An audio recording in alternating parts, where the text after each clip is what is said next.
जय श्री कृष्ण मित्रों, मैं हूं इंदु। योगा में आपका हार्दिक स्वागत और अभिनंदन। मित्रों, ध्यान की अवस्था के बारे में बताना चाह रहा हूं कि ध्यान किस तरह किया जाए और ध्यान क्यों किया जाता है, ध्यान किस लिए किया जाता है। आपके शरीर को निरोगी रखने के लिए, अपने स्वास्थ्य को तंदुरुस्त बनाने के लिए, प्रतिदिन आपका दिन अच्छा निकले और आपके मनोवांछित मनोकामनाएं पूर्ण हो, इसके लिए ध्यान नियमित दैनिक जरूरी है। ध्यान के लिए सबसे आवश्यक अंग है हमारे शरीर का मन। जितने भी अंग हैं मित्रों, उनमें सबसे शक्तिशाली अंग होता है मन। और मन हमारे ज्ञानेंद्रियों और कर्मेंद्रियों से जुड़ा है।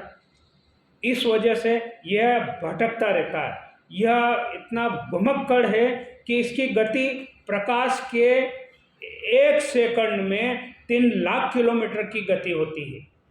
इसलिए इसको नियंत्रित करना बहुत जरूरी है। यदि यह नियंत्रित नहीं होगा तो आप ध्यान नहीं लगा सकते।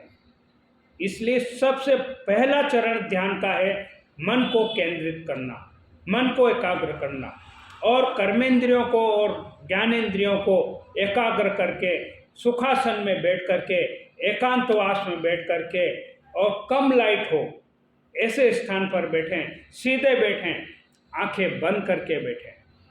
और इसके बाद ध्यान किस किस के माध्यम से किया जाता है ये भी देख लीजिए आप। ध्यान करने का चरण है मंदिर में, जहाँ पर शांत स्थान है, ऐसी जगह पर बैठें, पूजा करें।